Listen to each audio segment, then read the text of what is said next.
มาบอกพี่น้องเปิดมาเนี่ยเซ็นสัญญาแล้ววันนี้กับไปวงสบายดีเลยวงเด้อสบายดีสบายดีเด้อสบายดีได้เด้อ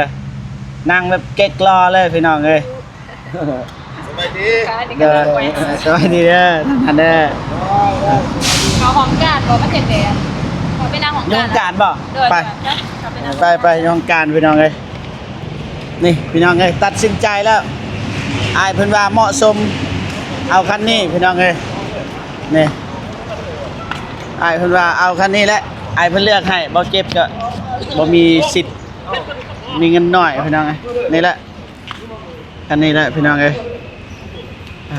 เจ้ามานี่เจ้าพี่น้องเอ้ยมาไอ้วงนั่งบ่นั่งทางนั้นเชิญประธานบริษัทฟูวงแชนแนลพี่น้องเอ้ยนี่ราคารถบ่ฮู้ว่าแพงหรือถูกพี่น้อง238 ล้านพอดีรุดให้เท่าไหร่3 ล้าน235 บาทเพราะว่าปกติอันตัวนี้มันราคาขายแหละแต่ว่ารุดให้เติมพอดีทางทีมงานเฮาจ่าย135 ล้านแสดงว่ายังติดอยู่100 ล้านดอกรายเดือนนี่ 1.9% เงินกีบจ่ายเป็นเงินกีบพี่น้องแต่ว่าผ่อน1 ปีแต่ว่าเพิ่นสิเฮ็ดแบบใดคิดอะไรแบบใดเบิ่งนำกันพี่น้องขออนุญาตเด้อติดใหม่สีดังแล้วเนาะบ่ดังซองน้อยนี่บีบตัวนี้นี่บีบตัวนี้ลูกค้านี่ก็ขี้ลายนั่นได้เลย ได้อยู่บ่จริงจังเลยมาอุดหนุนเด้อเดี๋ยว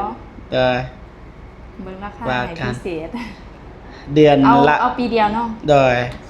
บ่ฮู้ว่าถึงเดือนเท่าใดเฮาต้องถอกพี่น้องเฉพาะดอกเบี้ยปีเดียวประมาณ22.8%โดยปาดมาบวกให้100นึงบวกให้ยอดแล้วมาหารให้12 เดือนถ้าว่าเฮาเอารายปีถ้าว่าเฮาเอาปีเดียวนี่แต่ละเดือนมันจะตกอยู่10,234,000บ่เดือน10 ล้านพุ่นน่ะแม่น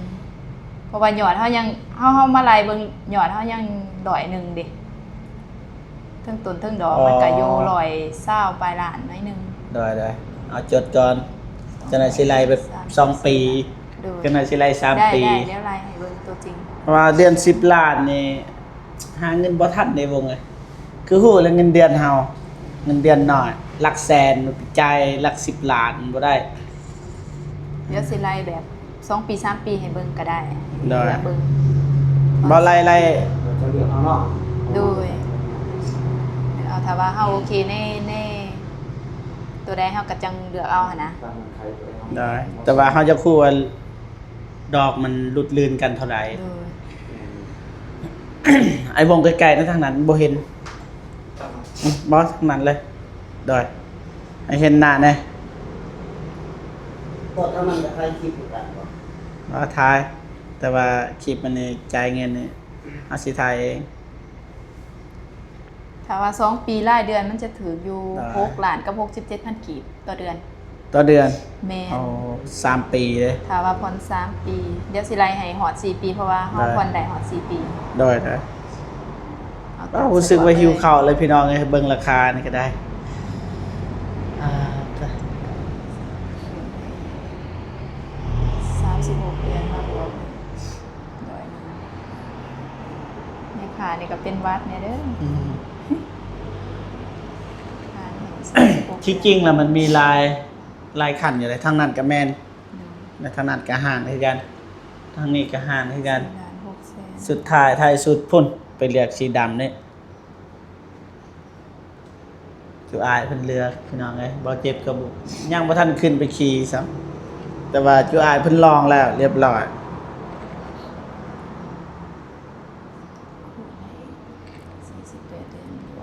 เทิร์นได้ป่ะตัวยังว่าอยากมาเทิร์นนี่ยังโดยเทิร์นได้อนาคตอยากมาเทิร์นเอาเป็นกระบะหรือว่าอยากมาขายเขาให้หาเฮาขึ้นในกรณีบ่ตามบ่ปีนแม่นเฮาครับเทิร์นคือได้ถ้าตามปีนถ้าตามปีนแม่นเฮาผ่านเพราะว่ารถหาเฮาจะบ่เล่นตามก็ปีนแต่ถามว่าบาทหลายๆ บาทเล็กๆน้อยๆก็บ่เป็นหยังโดยทำได้อยู่ เพราะว่าเฮาไปใส่ตัวจริงมันก็ต้องมีแน่หน่อยหนึง ได้ ขออนุญาตได้น้ำเด้อ โดยกินเด้อ คอแห้งเลยพี่มาจะปล่อยแล้วบอกคลิปปล่อยเลยคลิปเดี๋ยวขับไปวาง คัน โฆ โพ ษ ส ณา ต์ลง คลิป สิ จะ ไป เดิน แซ่ให้ ดอกคันว่าได้โพสต์ลงสิไปแซ่ให้เด้อ ได้บ่แนะนำให้เบิ่งอาย เด้ออ่ะถ้าว่าปีหนึงนี่มันจะถืออยู่จ่ายเดือนหนึง10,234,000เนาะแต่ถ้า2ปีมันถืออยู่6ล้านกับ67,000ถ้าว่า3ปีมันถืออยู่4ล้าน678,000ถ้าว่า4ปีมันถืออยู่3ล้าน984,000แต่ว่าดอกเบี้ยมันยาวไปดอกเบี้ยมันก็อยากหลายแน่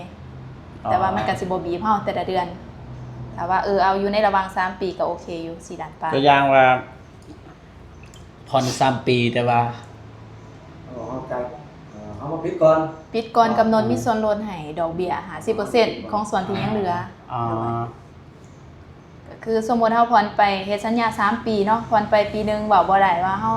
โฮมเงินโฮมค้ำได้ว่าซั่นซะอย่างมาปิดก็คือยังค้างอยู่2ปีเฮาก็มาไล่เรียงเบิ่งตัวจริงว่าดอกเบี้ย2ปีมันถึงเท่าใดก็แม่นหารครึ่งโลดว่าซั่นซะ ได้ โดยแต่ว่าต้นทุนนี่เฮาก็ไล่เบิ่งอีกก่อนว่า2ปีมันยังเท่าใดต้นทุนยังต้องไล่คือเก่า โอเค แต่ว่าเฮาผ่อนไปแล้วปีหนึงมันก็สิยังอยู่2ปีเฉพาะต้นทุน ได้ ได้2 ปีเลยมากกว่า2 ปี 2ปีมันถืออยู่6ล้านกับ67,000โอเคอยู่บ่ตัวนี้ดอกเบี้ยมันก็สิบ่สูงแฮงนะ แต่ว่ามันแค่สิปิด 2 ปีป่ะ เนาะ 2 ปี 2ปีเฉพาะดอกเบี้ยเด้อเนี่ยสิไล่ให้2ปี 2 ปีเนี่ยพวกฟัง มานี่เบิ่งเสียทางนั้นก็ว่านอนเลยบ่สบายเลยเห็นรา เฉ คา พาะ เล ด ย อกเบี้ย2ปีมันถืออยู่45ล้าน6แสน ได้ โดย คนนี้เขาว่าครบเทอมได้เนี่ยบ่ได้ปิดก่อนเนาะ ได้ นี่ว่าก็ต้องปิดก่อนแต่ก็มีอีกเนาะ แม่นมีส่วนลดให้ 50 50%ของดอกเบี้ยที่ยังเหลือ สมมุติว่าเนาะเฮ็ดสัญญา2ปีผ่อนไปแล้วปีหนึง เขาจะปิดเรื่องในปีนึง เฮาอยากปิดเลยในปีหนึงก็มีส่วนลดให้สมมุติว่าดอกเบี้ย2ปีมันถืออยู่45ล้าน6แสนเนาะ ได้ แล้วปีหนึงก็หาร2เลยอ่ะปีหนึงมันถืออยู่22ล้าน8แสนแล้วบัดนี้เฮาผ่อนไปแล้วปีหนึงยังอีกปีหนึงเฮาสิมาปิดมันก็ยังอยู่22ล้าน8แสนเฮาหารครึ่งเลย ได้ ดอกเบี้ยที่เฮาต้องได้ลดไปอยู่11ล้าน4แสน อ๋อ แม่น ได้เลย จังซั่นเฉพาะดอกเบี้ย เข้าใจง่ายอยู่แต่ว่าเงินนี่ ถ้าว่า2ปีถ้าว่า3ปีมันดอกเท่าใดก็เอาตามนั้น ยังเข้าใจง่ายอยู่แต่ว่าเรื่องเงินนี่เนี่ยเอา2 ปีป่ะ 2ปีก็มีแต่40ปลายล้านที่ว่าเพิ่นได้นำเอาแต่ว่าคือทางหารเฮานี่ก็สิได้แต่เป็นเงินสดก็คือทางลูกค้าต้องได้ไปเสียแต่ละเดือนนำบริษัทอีกบริษัทหนึ่ง ได้เลย โดยเฮาสิแนะนำให้บ่เป็นหยังดอกบ่เป็นตาย่านดอกว่าซั่นซะมีหยังก็ต้องติดต่อพ่อพันธุ์นำเพิ่นตลอด ได้ แม่นสมมุติว่าเฮาบ่โทรบ่ทันซ้ำ10วันลงมานี่เพิ่นก็บ่ได้ไล่ดอกเบี้ยว่าซั่นซะ อ๋อ แม่นอาทิตย์หนึง7วัน50วันแต่ถ้าว่าใกล้นั้นเพิ่นก็ไล่รายวันเฮาว่ามันสิถึงเท่าใด ได้ แต่ถ้าว่าเฮาบ่อยากบ่อยากบีบเฮาเองคันเฮาเดือนใดที่ว่าเฮาปังว่าซั่นซะเฮาอยากมาจ่ายดวงหน้าก็ได้ แต่ว่ามันสิบ่มีส่วนลด ได้ แต่ถ้าว่าเฮามีเงินเป็นก้อนมาปิดมันจังสิมีส่วนลดให้ บางทีก็มีผู้ใหญ่เป็นซอย กันว่ารายเดือนแบบว่ามันไหวหลายเฮาก็มีเงินคือว่าหั่นแหละอยากมาจ่ายดวงหน้าได้จ่ายดวงหน้าเป็นเดือนหนึง2เดือน3เดือนก็ได้ เพราะว่าเฮาก็อยากแนะนำให้เอารายเดือนนั่นแหละดอกเบี้ยมันสิถูกกว่า ได้ แต่ว่ารายปีก็แม่นอยู่ว่าปีหนึงเฮามาจ่ายเทื่อนึงแต่ว่าดอกเบี้ยมันสิสูงกว่ากันเด้เฮาใส่แบบว่าเฮามีเงินมาจ่ายล่วงหน้าดีกว่าดอกเบี้ยมันสิบ่สูงทอนะ โอเคเนาะ เอา เฮ็ด สอง ได้ ปี บัด บ่ นี้ บัดนี้เฮาพร้อมเอาออกเลยบ่เดี๋ยวเฮาสิโทรหาบริษัทเพิ่นอีกบัดหนึง มันจะโทรหา สมนุ บริษัท ครัวเฮาเข้ามาอยู่บ่เด้ เข้ามาอยู่ มีหูเพื่อนหูยังอยู่บ่เฮาขอข้อมูลประกอบเอกสารมีหูเพื่อนอยู่บ่เฮาขอหูเพื่อนแหน่ ผู้เพื่อน ประมาณใบหนึง2ใบยังก็ได้ ถ่ายบ่ผู้เพื่อนในคลิปเราเข้าไปเบิ่งนะ เด้อน่า ถ้า ได้ ว่าเอาออกได้มื้อนี้เนาะเฮาสิขอเป็นน้ำมันรถให้เต็มถัง อ๋อ บัดเลย ใหญ่สิเอา สิเติมน้ำมันรถให้เต็มถังเลย ดีคือกัน พิเศษ แต่ว่าราคานี่ก็อยากว่าจำแล้ว ขอบใจหลายๆเด้อ สิขอน้ำมันให้เต็มถังแล้วก็เอาสิขอเบียร์ให้2แก๊สอ่ะ จ้า พิเศษเอาถามว่าออกมื้อนี้ลูกค้าคนสุดท้าย ของมือ นั่นแหละแต่เอาเงินหรือว่าจังไดนั่นแหละเฮ็ดตามขั้นตอนนั่นแหละ เป็นว่าต่าง ติดตามขั้นตอนนั่นแหละให้แนะนำเลยว่าเฮ็ดต้องเฮ็ดแบบใด ซัมโมโนเอาเข้ามาอยู่เนาะ โดยเข้าหมาย แปลว่ายอดข้างนี่เฮาสิข้างแต่100นึงเนาะ โดย 100นึงผ่อน2ปีดอก 1.9%โอเคเดี๋ยวโทรหาอันนี้ก่อนมีแต่ถ้าว่าเฮาเสียนี่ก็เอาเงินมาจ่ายเลยก็ได้สิเขียนอันนี้ท่า โดย แปลว่าจบในขั้นนี้เนาะเพราะว่าเฮาสิเอาเอกสารขึ้นมา โดย เพราะว่าเฮามีหลายสาขาแต่ว่าอยู่นี่มีแต่เฮาประจำผู้เดียว โดย มีอยู่สาขาพลสะอาดอยู่ อ๋อ ทางโรงพยาบาลแทมันแก่นเด้ตัวนั้นเป็น ได้ สาขาหนึ่งนี่เป็นสาขาสอง อ๋อ ก็มีสาขาอยู่เวียงจันทน์อีกเป็นสาขาสาม อ๋อ หลายหาน จังหวะแยกกันอยู่ประจำผู้ละคน2คนจังซั่นนะ โดย ขายเนาะ นั่นใดก็โอเค หลังการขายเฮามีรับประกันเซ็กฟรีให้งานให้3เดือนเต็มปกติรถมือ2หานอื่นก็จะบ่มีดอกแต่ว่าเฮารับประกันเซ็กฟรีให้งานให้ลูกค้า3เดือน นั่นใดอธิบายชัดเจน ก็คือเฮาเอารถไปใส่แล้วในช่วง3เดือนเนาะอยากเข้ามาเซ็กสมมุติมันดังกอกๆแก่ๆก็มาหาเฮาได้ก็คือเฮาเซ็กฟรีให้งานให้ โดย แต่ถามว่ากรณีมีเปลี่ยนอะหรอกอะไรก็แม่นทางลูกค้าได้เป็นคนเสีย อ๋อโดย ให้งานก็แม่นบ่ได้เสียว่าซะ อ๋อ แต่ถามว่าเฮาบ่ได้เสียบ่ได้มีหยังตกเปลี่ยนก็แม่นฟรีให้งานให้เลย อ๋อโอเค แต่ว่ารถแต่ละคันในหานเฮาเช็คโอเคบ่แหละ ได้มาบัดนี้อ้ายเงินเท่าไหร่ล่ะจะสิเพิ่มเท่าไหร่เซ็ก ให้เฮานับเลยปะ นับ เลย อ๋อเถอะพี่น้องไง เดี๋ยวโทรหาบริษัทเพิ่นก่อนเด้อ ได้ เพราะว่าที่ว่าเพิ่นจะหาผ่อนทาง ได้มานับเงิน เขียนรายละเอียดใส่ในใบซื้อขายให้อีกบัดหนึง ได้กำลังนับเงินพี่น้องไงจ่าย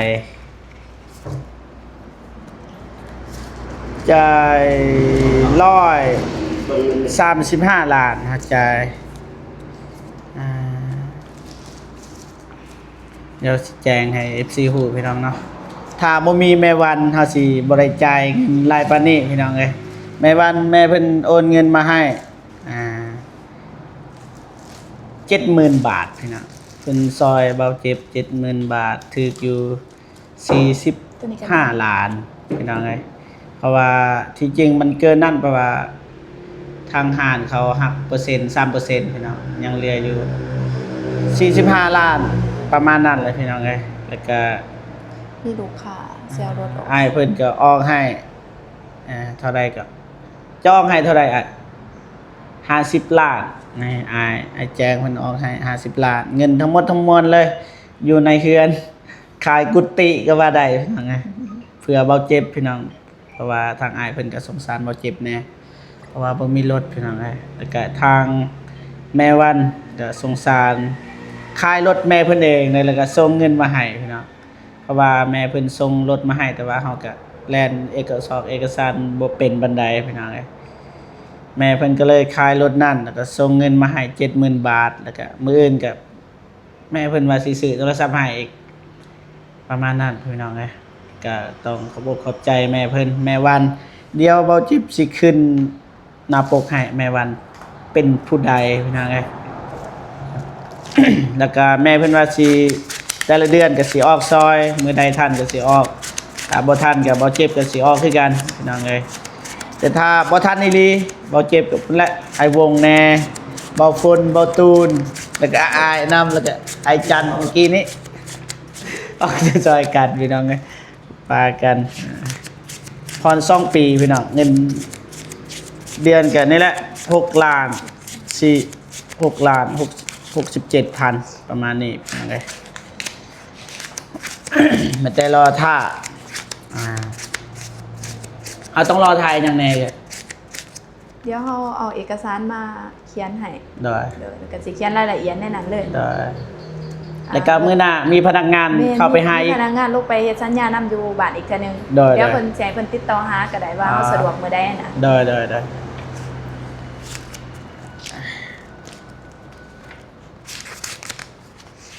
ประมาณนี้พี่น้องนะแต่ว่าสีทายเป็นช็อตเอาเรียบร้อยเพื่อนพี่น้องสำเร็จสบายดีเด้อเด้อจบพี่น้องนี่อยู่อายเพื่อนกับไอ้วงพี่น้องเลยคนไทยรูปแล้วพี่น้องเลยเจ้าสิให้เลยบ่ตอนนั้นน่ะ 1 2 3 เจ้าบ่อยากเห็นบ่ได้พี่น้องเลย ทายเป็นลูกค้าก็ได้เลยไอ้เขาบอก บอกว่าได้แล้ว 1 2 3 ให้เจ้าอายเป็นข้าวก็ได้แล้ว โดยแล้วแหละ ได้ตอนนั้นให้เลยบ่ตอนนั้น ทายหูซื้อ ถ่ายรูปซื้อๆมียังบัดนี้เบิดแล้วบ่ ๆโดยเบิ้ลแล้วโดยเบิ้ล เบิดแล้ว แต่มันสิติดต่อไปน้ำลัง โดยขอบใจหลายๆเด้อโดยขอบใจหลาย เบอร์ที่มาได้ ๆโดยแม่น ต้องเป็นเบอร์บ้านแอปเลยบอก WhatsApp แล้วก็โทรได้โด โอย เคแล้วเดี๋ยวติดต่อหาเด้อ โดยขอบใจหลายๆไปสิขับรถบัดนี้ต้นออกรู้สึกว่ายากพี่น้องไป เขาคักเลยได้อยู่ที่ บ่ออกก่อนติบ่มีบ่ไฟแดงอยู่หั่น หัวก็ย่านเนาะก็ยังไป บ่มีบ่ ไปเอาคำกันทำไหนบ่มีเนาะ โดยแม่น คนมีมันไม่บอกเป็นยังค่ะ โดย โทรมาหา โอเคพี่น้องถือว่าทางเฮาก็สิเดินทางกลับก่อนพี่น้องเอ้ยไปมันจะรอท่าเบิ่งว่าไผสิเป็นคนขับพี่น้องเอ้ยกลับกันเด้อวันนี้เด้อโดยขอบใจหลายๆเด้อโดย ก่อนหน้าขับไปก่อนหน้าเด้อ โดย ติดต่อหา ไปอ้าวไผ นะครับ ฮะ กินน้ำกุ้งวง ได้บ่ ได้เพิ่น ได้บ่เซเวอร์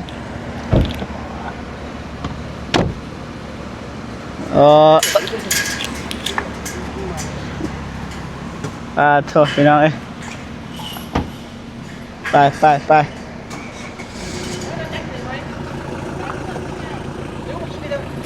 นี่เดินทางกลับพี่น้องเอ้ย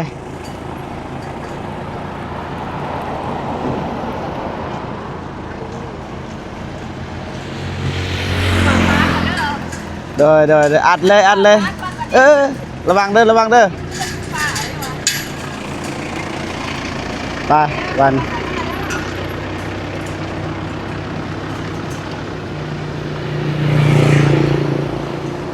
ไปก่อนพี่น้องเอ้ยเอาสิจะออกเดินทางก่อน คนตามมา ไปพ่อพี่น้องเดินทางกลับ เดินทางค แล้ รั ว บ ก็หากินข้าวกินน้ำก่อนบ่ได้กินข้าวเบิดมือพี่น้องเอ้ยจากคนที่บ่เคยเป็นหนี้แล้วพี่น้องเอ้ยเบาเจ็บนี่ก็ได้ก็สิว่าลายก็บ่ลายสำหรับคนมีเงิน แต่ว่าสำหรับเฮานี่ลายยัง100 ล้าน ลายแห้งไหมน้ำนำมาบ่งกันนะลายแห้งคือกัน ยัง100 ล้านพี่น้องเพราะว่ารถ200 ล้าน235 ล้าน เจ็บสู้เด้อเจ็บเด้อเฮงมันในเงินเฮงบางลังปังๆ เด้อ ยอดวิวได้หลายพอได้เงินไปถอพรได้เดือนเลย สาธุได้ เราเองก็ดีใจนับพาเพิ่นมามื้อนี้ ได้ ตื่นเต้นสมควรพี่น้องเอ้ย ได้ เราเองก็มาตั้งแต่พุ่นได้ลาวรถของบ่วงเองก็นักหน่วงคือกันพี่น้องเอ้ยโอ้ยสู้ไป ได้ ก็ยังหลายเติบของบ่าวงก็ได้พี่น้องเอ้ยจ่ายกันเป็นเดือนไปคือกันพี่น้องเอ้ยเต็มแห้งสู้น้ำกันเนี่ยบ่เจ็บเอ้ยเป็นหนี้น้ำกันเนี่ยบ่เจ็บก็เป็นหนี้ ไปนำกันได้แล้วสันยังแต่เบาฝนเบาตูนแล้วก็ทีมงาน ยังไม่มีไฟเป็นหนี้ให้เบาเจ็บเป็นหนี้ก่อนแล้วก็พาเบาตูนเป็นหนี้อีก ไปดิโอเคนะก็บ่มีอย่างไรนะสุดท้ายได้สุดนี้ก็ถ้าบ่มีแม่วันนาก็คงบ่มีรถในวันนี้พี่น้องนะเพราะว่าแม่เพิ่นตั้งใจโอนเงินมาให้ 70,000 บาทพี่น้องแล้วก็สมทบกับเงินของไอ้แจงนำแล้วก็ไอ้จันนำไอ้แจงก็50 ล้านไอ้จัน10 ล้านแล้วก็มีของเงินแม่แน่นะฮะแน่แต่เงินของบ่เจ็บก็บ่มีบ่ได้รวมกันไม่ได้โอนให้ตัว4 ล้านหั่นตัวเมื่อกี้นะจังได๋ก็ขอบอกขอบใจขอบคุณ แม่บรรณาที่เมตตาสงสารเบาเจ็บตลอดมาพี่น้องเอ้ยแต่ก่อนเพิ่นคือเห็นในคลิปแหละแต่ก่อนพี่น้องเอ้ยแม่เพิ่นว่าสิเอารถให้แต่เนื่องจากเฮาบ่สามารถไปเอารถได้พี่น้องเนาะแม่เพิ่นก็เลยเข้าไฟแนนซ์แล้วก็ส่งเงินให้เบาเจ็บแทนพี่น้องเนาะ 70,000 บาทบ่จักสิว่าขอบใจหลายๆเด้อแม่เด้อเนาะจะได้ก็ขอให้แม่นะจงมีแต่ความสุขสุขภาพแข็งแรงขอให้อายุมันคนยืนนะความเจ็บบ่ให้ได้ความไข้บ่ให้มีสาธุพี่น้องเนาะทางเบาเจ็บก็สิจบคลิปก่อนเนาะจังได๋ก็ขอบอกขอบใจขอบบุญขอบคุณนะผู้ใหญ่ใจบุญทุกท่านสบายFC ทุกท่านเนาะว่าทางอ้ายเคนนี่ที่ให้เบาเจ็บเป็นสะพานบุญตลอดมาแล้วก็ให้เงินให้เบาเจ็บตลอดพี่น้องเนาะจังได๋ก็ขอให้อ้ายแล้วก็ FC ผู้ใหญ่ใจบุญทุกท่านนะจงมีแต่ความสุขสุขภาพแข็งแรงขอให้อายุมันคนยืนนะความเจ็บบ่ให้ได้ความไข้บ่ให้มีปรารถนาสิ่งใดขอให้ได้สิ่งนั้นเนาะอย่าเจ็บอย่าจนเลยก็ให้ล้ำๆรวยๆเบิดสุขสุขคนพี่น้องเนาะสาธุพี่น้องเนาะพบกันคลิปหน้าบ่ฮู้ว่าสิไปกินข้าวอยู่ไสพี่น้องเนาะบางทีก็ไอ้วงก็สิถ่ายคลิปต่อถามความรู้สึกของไอ้น้องเฮาเป็นแบบใดพี่น้องเนาะอย่าลืมเข้าไปติดตามให้กำลังใจพี่น้องเนาะพบกันคลิปหน้าสำหรับคลิปนี้สวัสดีพี่น้องเบิดสุขสุขคนพี่น้องเนาะไปไอ้วงบ๊ายบาย บ๊ายบาย